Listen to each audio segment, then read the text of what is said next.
Good evening, everybody. Welcome back to another video, and in tonight's video we'll be talking about the concept of validation, and more specifically seeking validation in other people's opinions and then seeking validation in your own opinions. Now, there's a key difference, and one of them is much more of a healthy mindset to adapt, and one of them is just going to lead you to constant disappointment and upset and instability and emotion. So let's get right into it and speak a little bit about human nature.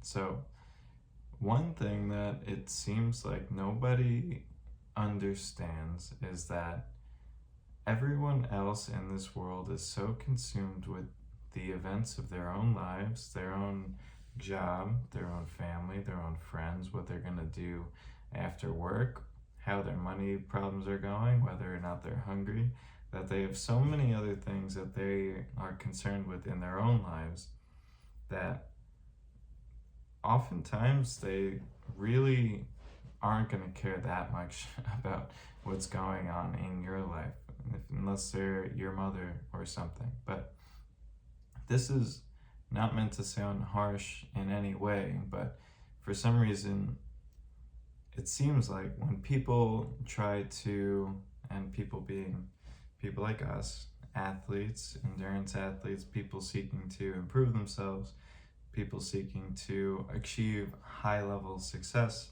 in whatever field they're seeking it in, people tend to think that other people are going to care as much about their accomplishments as them. That's one. As much about their efforts as them, or their dreams and aspirations. And the reality of this is it's not true at all. And one of my favorite stories that depicts this is from one of the founders of Ironman in probably 25 years ago in Lake Placid, New York. He basically started the North American series, and he was telling us a story of after a few years in the sport, he was finally starting to get very used to the Ironman distance, and he finally decided to set a time goal for himself for an Ironman championship over in Germany. Now, he trains like crazy for many months, and obviously that's stacked up training over the course of years, because if he was in this for years, and at this point he's pretty deep into the sport. And so he had this time goal. He was really nervous about it, travels over to Germany, meets his goal, is completely ecstatic, like flies back home, and he and his mom pull up at his parents' house at the same time. And so he's all excited. He gets out of the car and he goes, "Hey Mom, guess what? I did it. I achieved my goal. I hit the time that I was shooting for." And she said, yeah, that's great, but I chipped it in on the ninth," which is a golf term, meaning she chipped it in off the green into the hole on the ninth hole. And it's the funniest story to me, because like here's this guy who puts in like many months of grueling effort, and if you're training for Ironman at that level, then you're probably putting in a lot of time and a lot of effort. And after all these many months of hard training, he achieves his goal. And not only does he achieve his goal, but he does it in Germany. He's got like a long flight back, plenty of time to reflect on it. He gets home, and the one person you'd think cares probably the most next to you, which is your mom or your parents or a close relative, he tells her, and she basically couldn't care less and was more concerned with how she performed in golf that day than her son achieving this like lifetime achievement in the sport.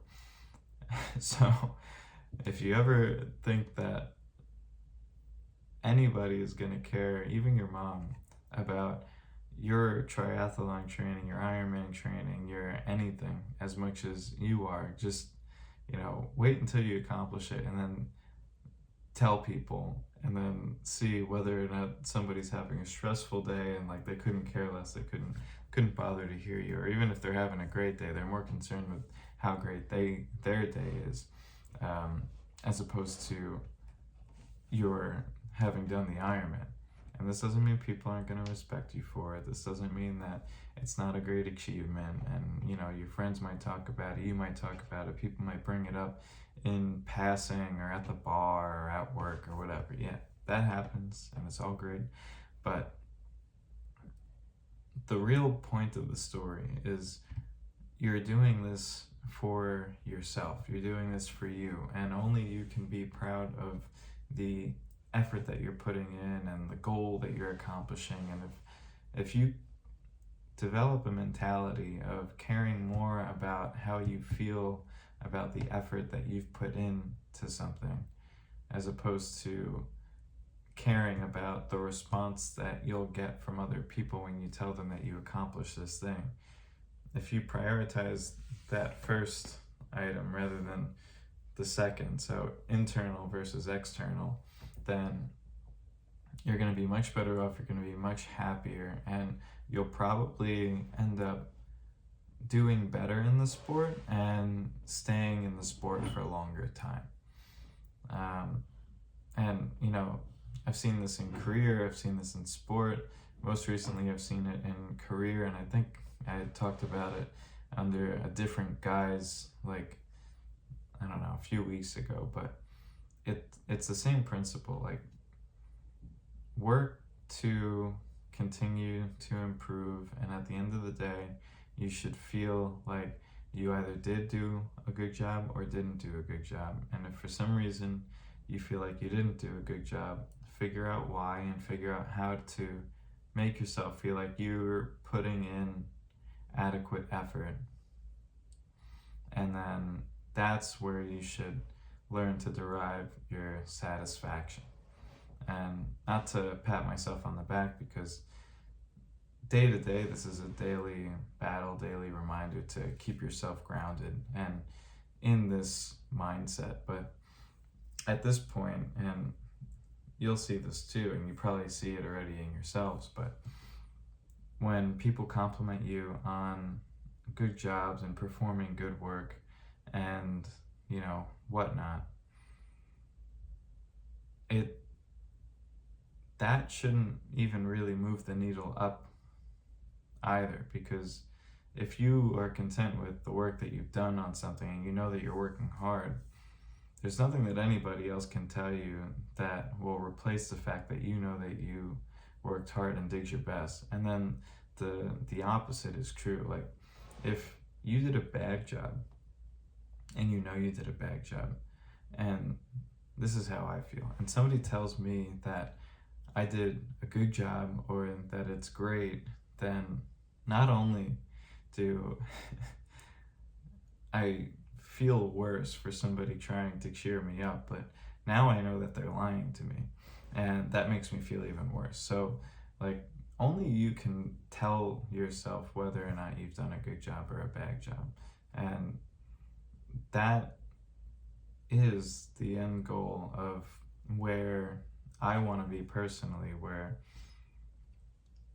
I set my own expectations and I meet or exceed my own expectations, or I don't exceed my expectations, and then I figure out why. And that is, in my opinion, the real path to growth. So that's it for today's video. I hope you enjoyed, and if you did, please like and subscribe, and if not, then maybe you'll like the next one. I'll see you next time.